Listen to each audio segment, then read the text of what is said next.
এটা দিয়ে আল্লাহ বুঝাচ্ছেন এই দুনিয়ার মাঝখানে বিভিন্ন চরাচরে আমি লোহা এটা রেখে দিয়েছি। মানুষ দারোয়ান খেয়ানত করে, কিন্তু কুত্তা দারোয়ান। মেয়ে যদি মুস্কি মুস্কি হাসে তাহলে বুঝতে হবে রাজি।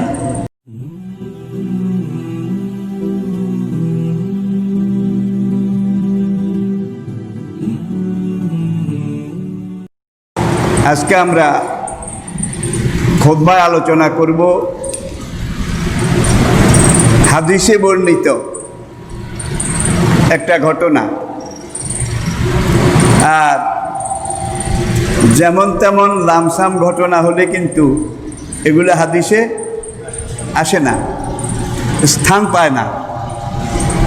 কোরআনের পরেই আমাদের কাছে যে জিনিসটা সেটা হচ্ছে হাদিসে রাসূল, হাদিসে নববী।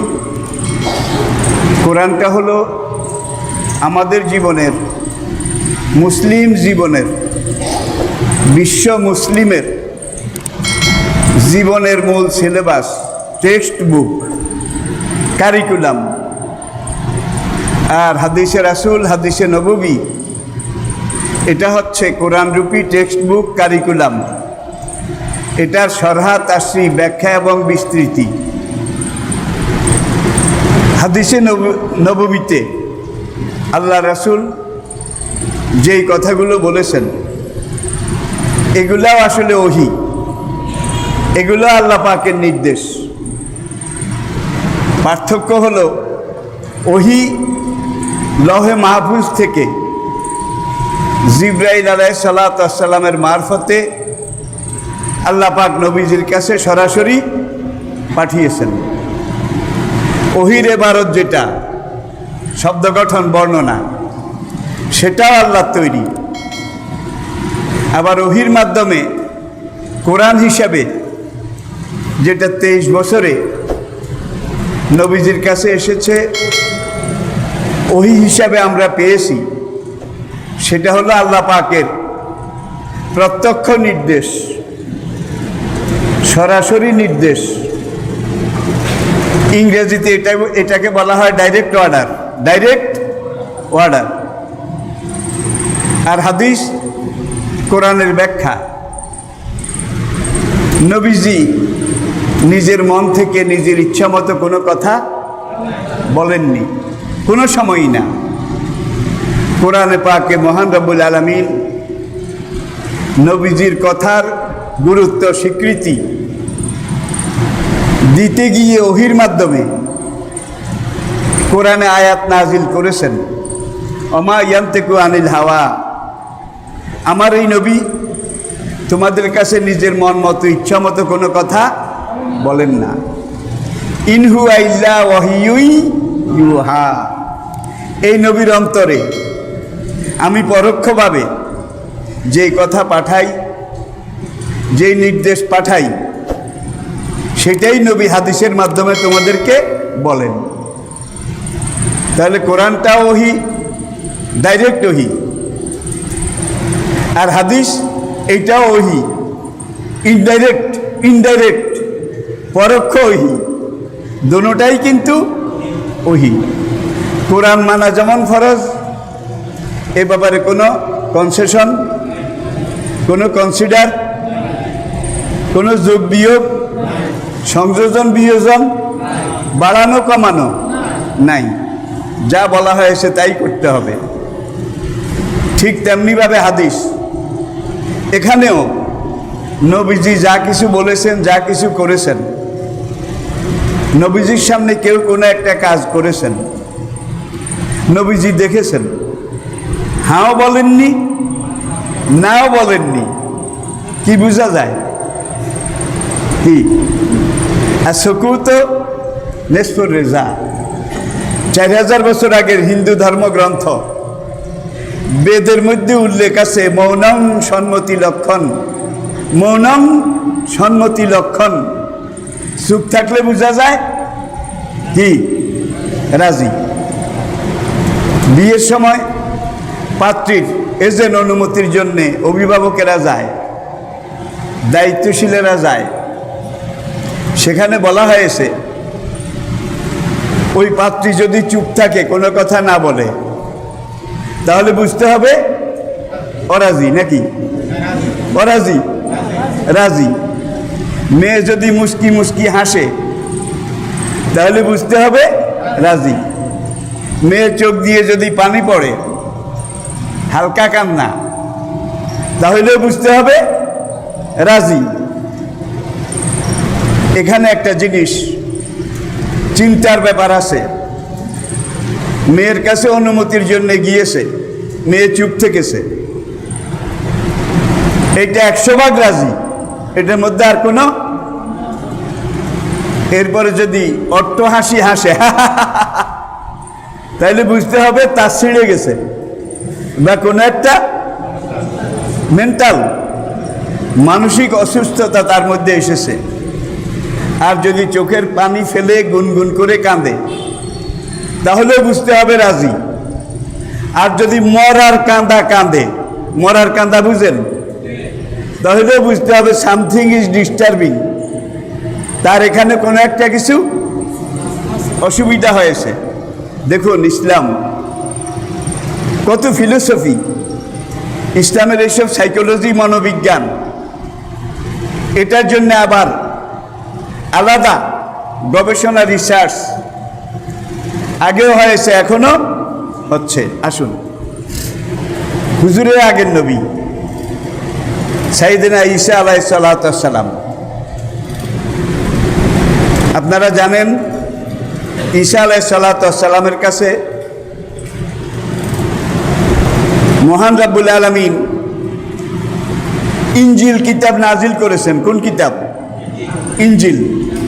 সুরিয়ানি ভাষায়, সুরিয়ানি ভাষায়। আজকে পৃথিবীতে ইনজিল নামে আছে, কামে নাই। তাওরাত নামে আছে, কামে। জাবুর নামে আছে, বেদ, পুরাণ, উপনিষদ, এগুলার নামে আছে, কামে নাই। মূল যেটা প্রথম ছিল তার কাছে ধারেও নাই।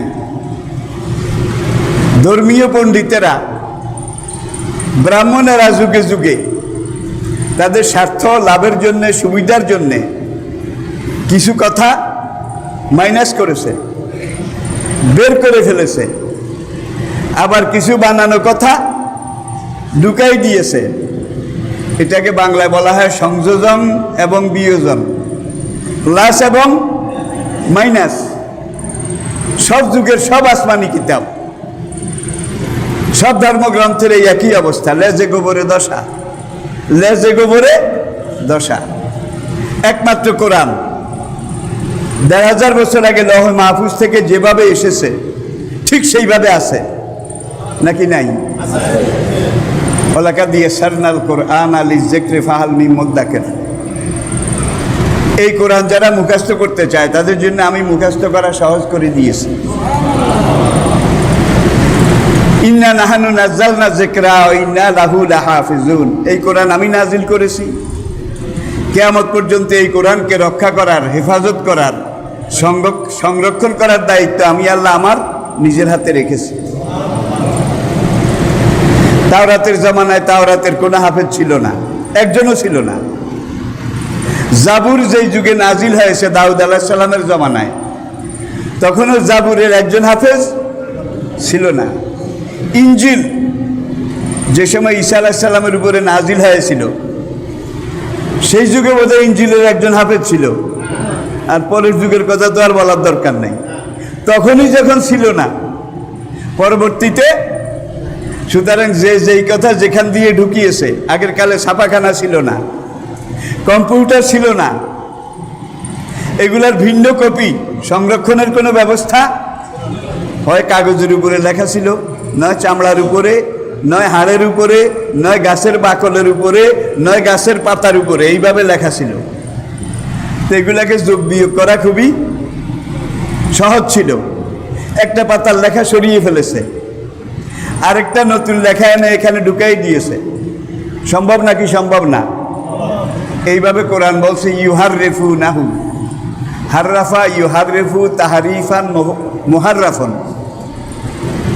সংযোজন বিয়োজন, বিকৃতি এগুলা করতে করতে এখন যেটা বেদের নামে আছে, গীতার নামে আছে, উপনিষদ নামে আছে, তাওরাত নামে, জবুর নামে, ইঞ্জিল নামে যেগুলো আছে, এগুলো সব ওই তাওরাত, জবুর, ইঞ্জিলের ধ্বংসাবশেষ, ধ্বংসস্তূপ। আসলটা একটাই মাত্র আছে, আসল, সেটা কোরআন। সেটা কি? কোরআন। আর কোরআনের মধ্যে আল্লাহ পাক এমন কিছু পলিসি, খোদাই এলেন আল্লাহ ঢুকিয়ে দিয়েছেন। কোরআনের শব্দ চয়ন, কোরআনের ইবারত, কোরআনের বর্ণনা, কোরআনের সব কিছু মিলিয়ে আজকে বিজ্ঞানের সবচেয়ে বড় আবিষ্কার কম্পিউটার। কম্পিউটার বিজ্ঞানের সবচেয়ে বড়, এর চেয়ে বড় কিছু এখনো হয়নি। আজকের কম্পিউটার বিজ্ঞান পর্যন্ত কোরআনের কাছে সারেন্ডার করেছে। যেই কোরআন এমন কোরআন, যেই কোরআন প্রত্যেকটা অক্ষরের গাণিতিক হিসাব হিসাবে 19-এর বিভাজনে বিভক্ত। এখন যদি কেউ একটা আলিফ বাড়ায় তাহলে 19-এর ভাগার মিলবে না। কেউ যদি একটা বা কমায় 19-এর ভাগে মিলবে না। কোরআনের প্রথম আয়াত বিসমিল্লাহির রহমানির রহিম, প্রথম আয়াত। এটা বিসমিল্লাহ না, কোরআনের একটা আয়াত। সূরা নমলে আল্লাহ পাক ইরশাদ করেছেন ইন্নাহু মিন সুলাইমানা ওয়া ইন্নাহু বিসমিল্লাহির রহমানির রহিম। তাইলে এটা শুধু বিসমিল্লাহ না, কোরআনের মাঝের একটা আয়াত। এখানে আরবি অক্ষর 19টা। এটা দিয়ে আল্লাহ প্রমাণ করেছেন এইটা এমন এক কোরআন, প্রত্যেকটা সূরার মধ্যে, প্রত্যেকটা আয়াতের মধ্যে, প্রত্যেকটা পংক্তির মধ্যে এমন একটা কম্পিউটারের শব্দের মানগত গুণগত হিসাব আমি আল্লাহ রেখে দিয়েছি, যেখান থেকে একটা বাড়ালেও কম্পিউটার রেড সিগন্যাল দেবে, একটা কমাইলেও রেড সিগন্যাল দেবে যে এটা সেইটা না, এটা আসলটা না, এটা সেইটা না, এটা আসলটা না। কোরআন যেদিন থেকে নাজিল শুরু সেদিন থেকে হাফেজ শুরু। আমি কি বুঝাতে পেরেছি? যেদিন থেকে নাজিল শুরু সেদিন থেকে হাফেজ শুরু। বিদায় হজ্জের দিন আরাফাত ময়দানে জাবালে রহমতের সামনে নবীজি বিদায় হজ্জের ভাষণ দিয়েছিলেন। সেখানে সাহাবায়ে কেরামের সংখ্যা ছিল 1,24,000। এটা আহমদের বর্ণনা। বালাজুরির বর্ণনা অনুযায়ী সেখানে সাহাবার সংখ্যা ছিল 1,40,000। সবাই হাফেজে কোরআন ছিলেন। ওআইসির হিসাব অনুযায়ী ওআইসিতে 57টা মুসলমান দেশ আছে। 57। এই 57টা মুসলমান দেশে আজকে বর্তমান সময়ে 4,34,00,000, আবার বলছি 4,34,00,000 আন্তর্জাতিক মানের হাফেজে কোরআন জীবিত আছে। এখন কোনো ছাপাখানা যদি অক্ষর একটা বেশ কম করে তাহলে ধরা পড়বে কিনা? পড়বে কিনা? কিন্তু আগের কিতাবে এই ধরনের কোনো ব্যবস্থাপনা ছিল না। এটা আল্লাহরই মর্জি, আল্লাহরই ইচ্ছা যে তাওরাত, জবুর, ইঞ্জিল, বেদ, গীতা, উপনিষদ, আগের যত ধর্মগ্রন্থ এগুলো সব temporary arrangement, temporary, for a time being, স্বল্প সময়ের জন্যে। আর কোরআন এটা হলো পার্মানেন্ট অ্যারেঞ্জমেন্ট। যখন পানি পাওয়া না যায়, মাটি দিয়ে তৈমাম করে কোনো রকম কাম সারো কি, কিন্তু যখন পানি পাওয়া যাবে তখন তৈমাম নিজে নিজেই আউট হয়ে যাবে, এটার আর কোনো। তাইলে আগের ধর্মগ্রন্থ, আগের যত রকমের আসমানি কিতাব এগুলো সব ছিল তৈমাম। আর কোরআন হচ্ছে অজু। কি অজু আসার পরে তৈমাম কি হয়েছে? আমি বোধহয় বুঝাইতে পারছি না। তাহলে আলিয়াউমা আকমালতু লাকুম দীনাকুম ওয়া আতমামতু আলাইকুম নি'মাতি, এই কোরআনের মাধ্যমে তোমাদের জন্য সব নিয়ামত আমি আল্লাহ পরিপূর্ণ করে দিলাম। আর এই কোরআন এমন কোরআন, যেই কোরআনে ব্যক্তি জীবন, দাম্পত্য জীবন, পারিবারিক জীবন, সামাজিক জীবন, রাষ্ট্রীয় জীবন এই কোরআন এমন কোরআন, যেই কোরআনে একবারে রাজনীতি, অর্থনীতি, পৌরনীতি, সমাজনীতি, সমরনীতি এই থেকে শুরু করে এই মহাকাশ বিজ্ঞান, সমুদ্র বিজ্ঞান, দুনিয়ার সব কিছু এই কোরআনে আসে নাকি নাই? কোরআনের ঠিক মাঝখানের সূরা যেটা, এই সূরাটার নাম আল হাদিদ। আল হাদিদ লোহা, ইংরেজি হচ্ছে দি আয়রন, দি আয়রন। ঠিক মাঝখানের সূরা। 114 অর্ধেক কত? 57। তাহলে পবিত্র কোরআনের 57 নম্বর সূরা হলো আল হাদিদ। তাহলে এটা হলো একেবারে মাঝখানে। এটা দিয়ে আল্লাহ বুঝাচ্ছেন এই দুনিয়ার মাঝখানে বিভিন্ন চরাচর আমি লোহা এটা রেখে দিয়েছি। আয়রন, আয়রন লোহা। ওয়ানজালনাল হাদিদ ফিহে বাসন শাদীদ। এই লোহার মধ্যে তোমাদের জন্য সবচেয়ে বড় শক্তি আমি আল্লাহ রেখে দিয়েছি। আজকে একটু দুনিয়ার দিকে তাকান, লোহার ব্যবহার যেই দেশ যেই জাতি সবচেয়ে ভালো জানে, বেশি জানে, তারাই কলকারখানার দিকে উন্নত, তথ্য প্রযুক্তির দিকে উন্নত, সামরিক দিকে বোধহয় পিছনে। কি? ফিহে বাসন শাদীদ। এই লোহার মধ্যে আমি সবচেয়ে বড় শক্তি রেখে দিয়েছি।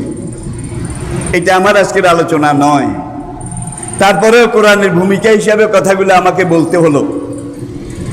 আল্লাহ নবী ঈসা আলাইহিস সালাতু ওয়াস সালাম তাবলীগে যাচ্ছেন, দ্বীনের দাওয়া কাজে যাচ্ছেন। সঙ্গে একজন খাদেম নিলেন, তালেবুল ইলম, সফর সঙ্গী। এখন সফর শুরু করার আগে ঈসা আলাইহিস সালাতু ওয়াস সালাম কিছু জরুরি কাপড় চোপড়, আসবাব সামগ্রী এগুলো একত্র করে একটা থলি ব্যাগের মধ্যে দিলেন। খাদেম এগুলো হাতে নিলেন।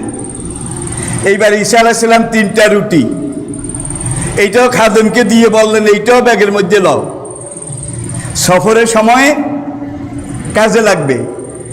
খাদেম ব্যাগের মধ্যে লয়, কিন্তু গুনে দেখে যে রুটি 3টা।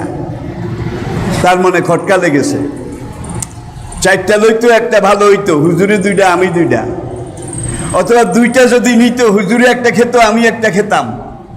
হুজুর রুটি লইলেন 3টা, নিশ্চয়ই হুজুরে 2টা খাবে, আমাকে একটার বেশি দেবে না।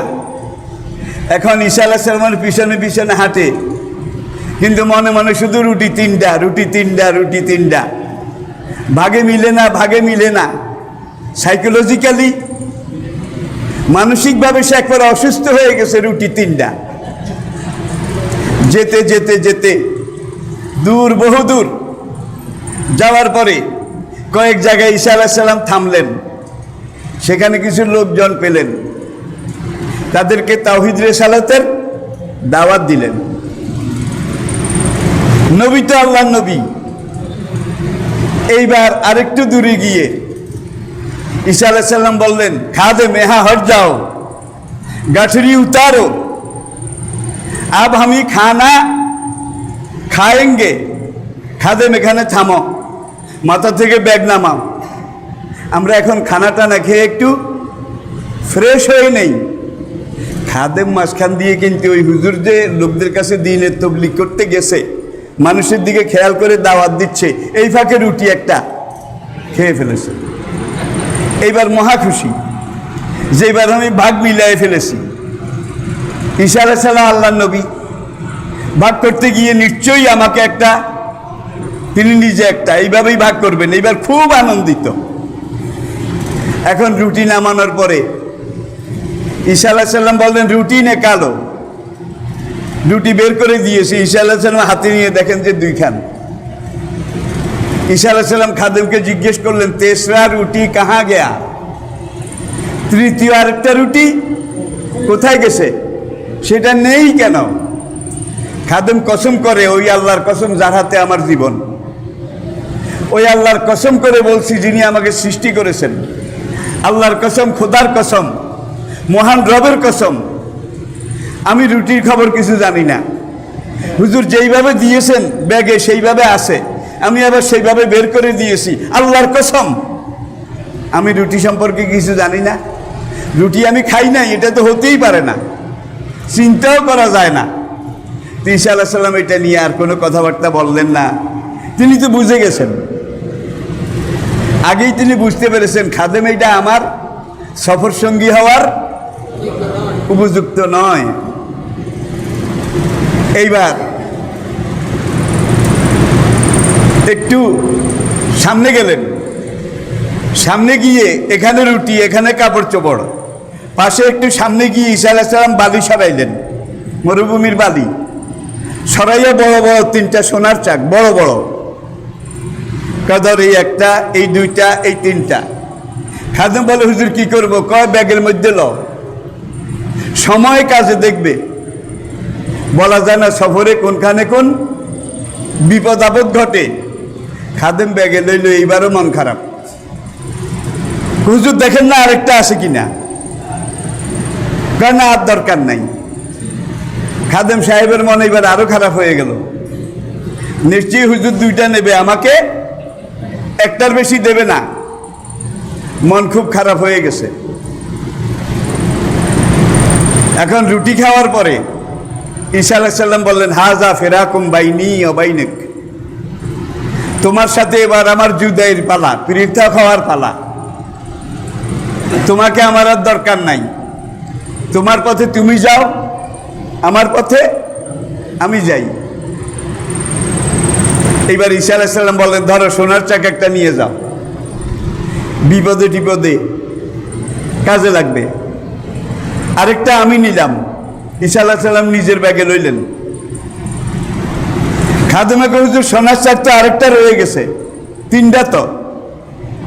ঈসা আলাইহিস সালাম বলে, আমি আল্লাহর নবী, আমি আল্লাহর সাথে ওয়াদা করেছি, ওই একটা যে আমার রুটি খেয়েছে তাকে দেব, তাকে ছাড়া আর কাউকে দেব না।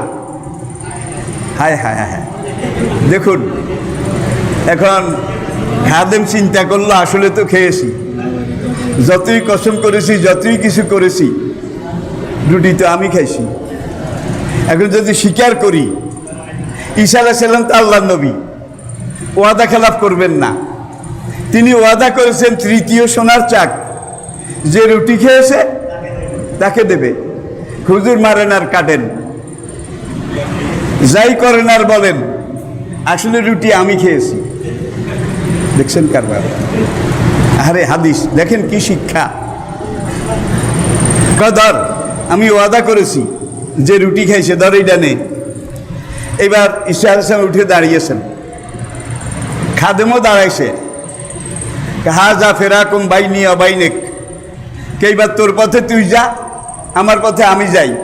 ধর আমার ব্যাগে যেটা আমার জন্য নিয়েছিলাম সেইটাও তোরে দিলাম, তোর এইবার 3টা, কয়টা? স্বর্ণের চাক 3টা, এটা নিয়ে যা। তবে সাবধানে যাস, সাবধানে চলিস, কোনো সময় অসাবধান হবি নে, সত্য কথা বলবি, কোনো সময় আমানতে খেয়ানত করবি না। এই কয়েকটা উপদেশ দিয়ে খাদেমরে ছেড়ে দিলেন। ঈসা আলাইহিস সালাম তার পথে, আর খাদেম তার পথে, যে যার পথে যাচ্ছিল। এখন সেখানে পাহাড়ি রাস্তা, 2 পাহাড়ের মাঝখান দিয়ে গিরিপথ, সেখান দিয়ে খাদেম সাহেব হেঁটে হেঁটে যায়। পাহাড়ের আড়ালে 3টা ডাকাত, ওরা ডাকাতি করে মানুষের টাকা পয়সা সোনা দানা লুট করে এখানে ভাগযোগ করে আর কি। এখন দেখে যে এখান দিয়ে একজন লোক পোটলা মাথায় করে যায়। কে দেখেছে? কারা? ডাকাইতেরা। আপনারা বুঝতেছেন। এইবার ডাকাত সর্দার এসে বলে, मैं यहाँ ठहर जाओ, गठरी उतारो, तुम्हारे गठरी में क्या चूज है देखना पड़ेगा। এই বেটা থাম, মাথার পুটলি নামা, তোর পুটলিতে কি আছে এটা দেখতে হবে। পুটলি খুলে দেখে সারা জীবন রাজা ডাকাতি করে যা পায় নাই, আজীবন করলেও পাওয়া যাবে না। এই বেটার পুটলির মধ্যে তার চাইতে 1000 গুণ বেশি 7 রাজার ধন এখানে রয়েছে। একটা কূপ দিয়ে খাদেমের কল্লাটা ফেলে দিল। ফেলে দিয়ে ওরা ডাকাত সোনার চাক 3টা এটা নিয়ে তাদের ওই লুণ্ঠিত দস্যুবৃত্তিকৃত ডাকাতির জিনিসপত্রের সাথে মিশিয়ে এখন এটাকে ভাগ করবে। ভাগ করতে গিয়ে এখন সর্দার সে বলে আমি একটা, তোরা দুইজনে 2টা, এটা নিলে তো হয় না, আমি তো সর্দার, সর্দার হিসেবে আমার কিছু বেশি অধিকার আছে, সুতরাং 2টা আমি নেব, আরেকটা ভাগ করে তোদের 2জনকে আধা আধা করে দেব, আধা আধা। এখন সর্দারের কথা,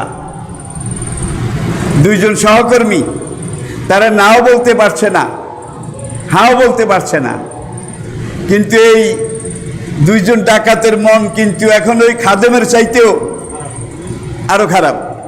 এটা সাইকোলজি, অস্বীকার করা যাবে না, আরো খারাপ, বেশি খারাপ।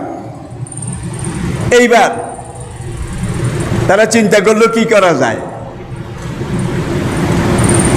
সর্দার বলল এক কাজ কর, ধর এই টাকা নিয়ে যা, ওই যে একটা বাজার দোকান আছে সেখান থেকে ভালো কিছু হালুয়া রুটি নাস্তা কিনে নিয়ে আয়, আমরা আগে এখানে বসে আসুদা হয়ে 3 বন্ধু মিলে খানা খাবো, তারপরে ডাকাতির এই লুণ্ঠিত মাল এটা ভাগযোগ করে আমরা নেব, যা নিয়ে আয়।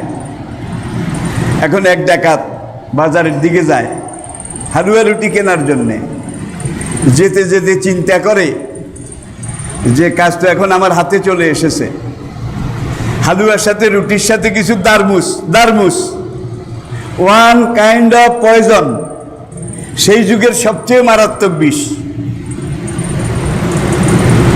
এখন সে ওই হালুয়ার সাথে দারমুস এটা মিশাই দিয়েছে এবং মনে মনে সিদ্ধান্ত নিল আমি নিয়ে বলবো তোমরা খাও, আমি বাজারে আসতে যেতে একেবারে ঘেমে গেছি, শরীরটা ভিজে গেছে, আমি একটু গোসল করে আসি, তোমরা 2জনে আগে খাও।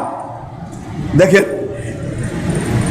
তখন ওরা 2জনে খাবে, খাওয়ার পরে বিষ মিশ্রিত পয়জনাস ফুড, বিষাক্ত খাদ্য খেয়ে ওই 2জন মরে যাবে, মরে গেলে সোনার চাক 3টা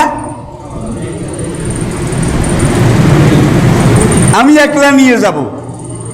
সে দারমুস বিষ মিশিয়ে খানা নিয়ে আসলো। এখানে 2 ডাকাত আবার পরামর্শ করলো একটা কাজ করবি, ও যখন বাজারে হালুয়া রুটি নিয়ে আসবে তুই বলবি হালুয়া এগুলা গান্দা, আমি বলবো রুটি এগুলা পচা, তুই বলবি গান্দা, আমি বলবো পচা। আর ও তো একটু মেজাজি মানুষ, মুখ খারাপ, যখন সে পাল্টা জবাব দিয়ে আমাদেরকে উল্টা সিধা কিছু বলবে তখন ওকে এক কবে আমরা কেটে ফেলবো। তারপরে এই সোনার চাক এগুলাকে আমরা হিসাব মতো ভাগ করব, সারাদিন ডাকাতি করে যা পেয়েছি সেই ডাকাতির একদিনের সম্পদ একজনে নেবে, আরেকটা সোনার পিণ্ড একজনে নেবে, আর আরেকজনের 2টা নেবে। ওকে তো আমরা মেরেই ফেলবো। যেই কথা সেই কাজ, সে বাজারে এনে নামিয়ে দিয়ে বলে যে ভাই তোমরা 2জনে খাও, আমি একেবারে ঘেমে গেছি, একটু কুয়ার কাছে গিয়ে ভালো করে গোসল হয়ে একটু ফ্রেশ হয়ে আসি, আমি জানি আমিও ক্ষুধার্ত তোমরাও ক্ষুধার্ত, আমি কিচ্ছু মনে করবো না, ভাই তোমরা 2জনে খাও। এখন যেই কথা সেই কাজ, বাজার নিয়ে আসার পরে যে বিষ মিশিয়েছিল তার সাথে ঝগড়া লেগে তারে কি এক কবে শেষ। এইবার যেই 2জন আছে এই 2জনে ওই হালুয়া রুটি খাইল, খাওয়ার পরে এই 2জনও, তাইলে 2জনের কল্লা কাটা। কোন 2জন? খাদেম হুজুর বাজার করা ডাকাত, 2জনের কল্লা 2 জায়গায় পড়ে আছে, আর 2জন পাশাপাশি পড়ে মরে আছে। ওই সোনার পিণ্ড মাঝখানে রাখা, নেওয়ার মতো কেউ নাই, নেওয়ার মতো কেউ নাই। কিছুক্ষণ পরে ঈসা আলাইহিস সালাম সেখান দিয়ে আসলেন, যে খাদেম তো এখান দিয়ে গেছে, লোকটা বড় লুবি, দারুণ লুবি, তার কোনো ক্ষতি টতি হয়েছে কি না, এই পথে যাই, তাহলে হয়তো জানলেও জানতে পারি, দেখলেও দেখতে পারি। ঈসা আলাইহিস সালাম সেই পথ দিয়ে আবার রওনা করলেন, খাদেম যে রাস্তা দিয়ে গেছে। অনেক দূর গিয়ে দেখে যে রাস্তার পাশে এক জায়গায় খাদেম সাহেব, এক জায়গায় কল্লা আরেক জায়গায় পড়ে আছে। কিরে, খাদেম এখানে, তার কল্লা ধর থেকে আলাদা। আশপাশ তাকিয়ে দেখে ওখানে আরো 3 জন পড়ে আছে, সেখানেও একজনের কল্লা নাই, 2 জনের কল্লা আছে, কিন্তু এমন বিষ তাকে খাওয়ানো হয়েছে, তার পুরা শরীরটা আলকাতরার মতো 2 জনের কালো হয়ে গেছে। ঈসা আলাইহিস সালাম বুঝতে পারলেন যে ঘটনা এইভাবে হয়েছে হয়তোবা। এই হাদিসটা বর্ণনা করার পরে হুজুর ইরশাদ করলেন, আর দুনিয়া জিফাতুন, হে আমার সাহাবারা শোনো, তোমাদের সামনে এই দুনিয়া মরা গরু, তোমাদের সামনে এই পৃথিবীর ধন সম্পদ কি মরা গরু, অত লাভ উহাকে লাভ। আর যারা আল্লাহ রসুল, নীতি নৈতিকতা, হারাম হালাল, জায়েজ না জায়েজ, বৈধ অবৈধ, এগুলোর তোয়াক্কা না করে স্বার্থের জন্য শুধু দুনিয়া করে, তো লাভ উহাকে লাভ, এরা দুনিয়ার কুত্তা ছাড়া আর কিছু নয়। এরপরে আইম্মায়ে কেরাম হাদিসের ব্যাখ্যা দিতে গিয়ে লিখেছেন শকুনের ঘটনা। শকুনের গৃহস্থের গরু একটা মরেছে, হুজুর এই কুত্তার সাথে উদাহরণ কেন দিলেন? গৃহস্থের গরু একটা মরেছে, এইবার এটাকে বাঁশ বেঁধে, লাট বেঁধে বাড়ির অদূরে মাঠের মধ্যে রেখে এসেছে। গৃহস্থের বাড়িতে কুত্তা একটা আছে, কিন্তু পোষা কুকুর। কুকুরের 2টা গুণ আছে, একদিকে লোভ, আরেকদিকে প্রভুভক্তি। মানুষ দারোয়ান খেয়ানত করে, কিন্তু কুত্তা দারোয়ান আজ পর্যন্ত একটা খেয়ানত করেছে এরকম রেকর্ড আমার জীবনে আমি যে দূর স্টাডি করেছি আমি পাই নাই। মানুষ 2 নম্বরই করে, কিন্তু কুত্তা 2 নম্বরই করে না, তবে লুবি। আর লুবির কাজ হলো নিজে খাই নিজে বাসি, আর সব উচ্ছন্নে যাক, গোল্লায় যাক, তাতে আমার কিছু যায়ও না আসেও না। এখন গৃহস্থ আরো 1 2 জন লোক নিয়ে বাঁশের লাট বেঁধে চাঙ্গে করে কান্ধে করে ওই মাঠের পাশে গরুটা ফেলে আসলো। কুত্তাটা পিছনে গেল। সে আজকে খুব খুশি, আজকে তো আমার মহাভোজ হবে, ফিস্ট হবে, বড় খানা হবে। কারণ যেই গরু মরেছে সারাদিন খাইলেও তো শেষ হবে না। এখন গৃহস্থ বাড়ির দিকে চলে আসলো, কুত্তা সেখানে থেকে গেল। এখন যদি গপাগপ কিছু খেয়ে নিত তাহলে পেটটা ভরত।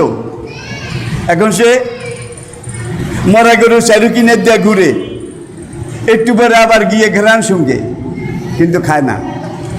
এখান দিয়ে যদি খাই তাহলে একটু খাস্তা হয়ে যাবে, এটা থাক, পরে খাবো। আবার আরেকখান দিয়ে গিয়ে নাক লাগিয়ে খেতে যাবে, এমন সময় কুত্তায় কয় এখান দিয়ে যদি খাই তাহলে একটু খাস্তা হয়ে যাবে, এটা থাক, পরে খাবো। সে এখন শুধু ঘ্রাণ শুঁকে আর ওই তোয়াফ করে, মরা গরু তোয়াফ করে, কিন্তু খায় না। নিজের প্রয়োজন যে দূর খাওয়ার মতো অনেক সময় কিন্তু সে পেয়েছে, কিন্তু খায় না কেন? খেলে কমে যাবে, খাস্তা হয়ে যাবে। মানুষের মধ্যে বোধহয় এমন মানুষ নাই? আছে। এক রকমের মানুষ আছে নিজেও খায় না, বন্ধুরাও দেয় না, প্রতিবেশীরাও দেয় না, দিলে কমে যাবে, ঠিক কিনা বলেন? আবার আরেক রকমের মানুষ বখিল এরকমও আছে, নিজের বাল বাচ্চা বিবি তাদেরকেও যা খাওয়ার, যা খাওয়ানো দরকার তা খাওয়ায় না। কারণ বেশি টাকা দিয়ে মাছ কিনলে পয়সা বেশি লাগবে, ঠিক কি না? বেশি দাম দিয়ে কাপড় কিনলে জামা সুন্দর হবে কিন্তু পয়সা বেশি যাবে। নিজেও খায় না, পরেরও খাওয়ায় না, খেলে কমে যাবে, খাস্তা হয়ে যাবে। এই জন্যে সে সম্পদ পাহারা দেয়, শুধু পাহারা দেয়, ওই কুত্তার মতো পাহারা দেয়। এক বখিল তার বেয়াই বাড়ি থেকে দুধ পাঠাইছে, দুধ বখিলের বেয়াই বাড়ি থেকে। এখন বখিল অনেকদিন দুধ খায় নাই, কারণ পয়সা দিয়ে দুধ কিনে খাবে এমন নিরস বখিল সে না, কোনোদিন কিনে নাই। এখন দুধ দেখে মহা খুশি, বিবিকে বলে দুধটা ভালো করে একটু এঁটে রান্না করে রাখো, গোসল করে আসি, তারপরে দুইজনে মিলে খাবো। বিবি বেচারি দুধ গরম করে টরে রেখে দিয়েছে, ঢাকনা দিতে মনে নাই। মাছি একটা কোথার থেকে উড়ে এসে দুধের মধ্যে পড়েছে। পড়ার পরে এবার যখন স্বামীকে ওই মহিলা দুধ ঢেলে দিয়েছে, ডালা দুধে মাছি কিন্তু তার প্লেটে চলে গেছে, পাতিলে নিজের জন্য একটু রাখছে, কয় খাও খাও, অনেকদিন খাও নাই, দুধ কেনার তৌফিক আমাদের নাই, অথচ কত টাকা কিন্তু কিনে না। বাজার থেকে আপনি ইলিশ মাছ একটা কিনেছেন 2 কেজি, এখন এই দিক থেকে বাজারের দিকে যায় এক বখিল, বখিল বখিল আপনাকে জিজ্ঞেস করে কত দিয়ে কিনছেন, 3000 টাকা। আরে কিনছে সে, তুই বেদা হায় হায় আর মাথায় হাত দেস, তাহলে নিজেও খায় না, অন্যকেও খাওয়ায় না, অন্যকেও খাক, এইটাও এরকম বখিল বোধহয় সংসারে নাই, আছে আছে। আরে ভাই 3000 টাকা দিয়ে ইলিশ কিনলো সে, আর তুই আফসোস করতে করতে মরস কত টাকা লাগছে, কত টাকা লাগছে। এইবার এই গিন্নি এইদিকে আসো, দুধে মাছি এখন আঙ্গুল দিয়ে উঠেছে, মাছির ঠ্যাঙের মধ্যে কিন্তু কাটা কাটা কাটা কাটা আছে। এখন এই দুধের কিছু সাদা সাদা ছানা ছানা মাছির ঠ্যাঙের মধ্যে লাগছে। হায় রে মরার পিন্ডি, কি খাবো আর আমারে কি দিলি। অনেকদিন পরে বন্ধুর বাড়ি বেয়াই বাড়ি থেকে একটু হাদিয়া দুধ আসছে, তুই যেসব মাছি রে খাওয়াইলি। মাছি কিছু খাইলো আর কিছু গায়ে মাখলো, এই কথা বলে মাছিটারে মুখে দিয়ে প্রথমবার একটু চুষেছে, বের করে দেখে যে কিছু ঠ্যাঙ্গে এখনো সাদা সাদা, ছানা তো আঠালো জিনিস, লাসা। আবার মুখে দিয়ে শুইছে, কতক্ষণ চুষে বের করার পরে দেখে যে 2-1টা ঠ্যাঙ্গে এখনো, এখনো তো কিছু ছানা রয়ে গেছে মাছির ঠ্যাঙ্গে, এটা তো ফেলে দেওয়ার জিনিসটা মহামূল্যবান। এবার মুখে দিয়ে খুব জোরে চোষণ দিয়ে জিহ্বাকে যখন তালুর সাথে চাপ দিছে, বেত্তর করি মাছি গলি গেছে। গলি যাওয়ার পরে এইবার ছানাও উসুল হয়েছে, আর আমার দুধ যেটা খাইছো সেইটাও উসুল হয়েছে। তাহলে এক রকমের বখিল নিজেও খায় না, বন্ধুরাও খাওয়ায় না, আরেক রকমের বখিল নিজেও খায় না, আরেকজনের পয়সা দিয়ে কিনে খায়, সেটা দেখলেও তার কলজা জ্বলে যায়, ঠিক কিনা বলেন। আর 3 নম্বর শেষ বখিল হইল মাছি, এইটার পায়ে কিছু লাগলে এইটারে মুখে দিয়ে বেড়া গেলে তারপরে মাছি পর্যন্ত খায়, এমন বখিলও সংসারে আছে, ঠিক কিনা বলেন। কুত্তা খায় না, শুধু পাহারা দেয়। কিছুক্ষণ পরে ঝাঁকে ঝাঁকে পাখি, চিনেছেন বোধহয়, মুরব্বীরা চিনছে, ঝাঁকে ঝাঁকে ঝাঁকে ঝাঁকে অগণিত একবারে জঙ্গি বিমানের মতো আসে, নামে, এখানে গাছে এখানে গাছে এখানে গাছে, মাঠে দূরে দূরে চক বেঁধে বেঁধে তারা কখন কুত্তে একটু সরবে তারা এসে খাবে। এই অবস্থা হওয়ার পরে এখন শকুনের ডাক, এইভাবে যখন এসে গরুতে মুখ দিয়েছে, কুত্তার মেজাজ খারাপ হয়ে গেছে, নিজেও খেলাম না, আশপাশের প্রতিবেশীর কুত্তা আসছে, এগুলারও দৌড়াইতে দৌড়াইতে গলা শুকে গেছে। নিজেও খেলাম না, অন্য কুত্তা বন্ধু বান্ধব আসলো তাদেরকেও দিলাম না, শেষমেশ তোরা খাবি। কুত্তার মেজাজ আরো খারাপ। শকুনরে এবার দৌড়ানো শুরু করেছে, গরুর জায়গায় গরু। এখন শকুন এটারে কি দৌড়ায় শেষ করা যায়? এক পালকে এইদিকে দৌড়ায় লই যায়, 3 পাল এসে হ্যাঁ হ্যাঁ করে গরুর চাইরানি শেষ। কুত্তা এসে যখন দেখলো গরুর তো চাইরানি শেষ, মেজাজ আরো খারাপ। এইবার সুপারলেটিভ ডিগ্রিতে উঠেছে কুত্তার টেম্পারেচার, মেজাজ। এইবার শকুন কয়েকটাকে দৌড়াইতে দৌড়াইতে পূব দিকে শুধু দৌড়ায় আর যায়। তুই শকুন রে গাছে না উঠাইয়া আমি কুত্তা গরুর কাছে ফিরে যাব না। গাছে উঠাইছে ঠিক, মাঠের একেবারে শেষ মাথায়। এখান দিয়ে কি হয়েছে, বাকি শকুনরা যা আসিল সব কুল্লো খালাস। এখন এসে দেখে যে শুধু ছাকনা, শির দ্বারা মাথার খুলি, এছাড়া আর কিছু নেই। শকুনকেই কিন্তু বলা হয় ন্যাচারাল সুইপার, ন্যাচারাল সুইপার, প্রাকৃতিক ঝাড়ুদার। এখন কুত্তার মেজাজ আরো খারাপ। ঘেউ ঘেউ করতে করতে শকুন দৌড়াইতে দৌড়াইতে গলা শুকাই গেছে। অন্য দিন ঘরের গিন নিয়ে একটু মার রাখে, অন্তত সন্ধ্যার আগে কুত্তারে দেবে। আজকে ওই বেচারি মার পুকুরে ফেলে দিয়েছে। কুত্তা তো আজ ওরস, সেই সকালে বেরিয়ে গেছে গরুর পিছে পিছে, এখনো আসে নাই। আজকে তো কুত্তার মারেরও দরকার নাই, সে ফেলে দিয়েছে। এখন এইভাবে শকুন দৌড়াইতে দৌড়াইতে যখন গলা শুকিয়ে গেছে, আপনারা কেউ কেউ হয়তো দেখেছেন কুত্তা তখন ডোবার মধ্যে 1 দূর পানিতে নেমে শুধু পানি গিলে। দেখছেন কিনা কেউ কেউ? ভাই আমি দেখছি। আজকালের বর্তমান প্রজন্ম দেখেও নাই, আমি তাদেরকে বলে বুঝাতেও পারবো না। মুরব্বীরা যারা দেখছেন তারা বুঝতেছেন আমার কথাগুলো। এইভাবে শকুন দৌড়াইছে আর পানি খাইছে, শকুন দৌড়াইছে আর পানি খেয়েছে, কুত্তা দৌড়াইছে পানি খাইছে, পানি খাইতে খাইতে পেট এত বড়, একবার ডোলের মতো। এখন ঘরের দুয়ারে এসে হাদুর লেজ দাঁড়ে। এখন এই ঘরের গৃহিণী তার স্বামীকে ডাকে, দেখে যা কুত্তার পেট কত বড়। সেই সকালে গেছে, সারাদিন মরা গরু খাইছে, দেখো পেট কত বড়। কুত্তা দুয়ারে খাড়াই এখন লেজ দাঁড়াইতে দেন না বোধ হয়। যেটা মনে করছো এটা না, মনে করেছে আমি গরুর গোস্ত খাইয়া একেবারে হাডিল হয়ে গেছি, আসলে 1 তিল। তাহলে আসুন, আর দুনিয়া জিফাতন, এই দুনিয়া মরা গরু, অত লাভ উহাকে লাভ। আর যারা দুনিয়া দুনিয়া করে দুনিয়ার পিছনে নামে, খায়ও না খাওয়ায়ও না আল্লাহর পথেও, যে নিজে খায় না হেতে বোধহয় আল্লাহর পথে দিব, সে আমনে কন। আল্লাহ পাক আমাদেরকে বুঝার তৌফিক দান করুন।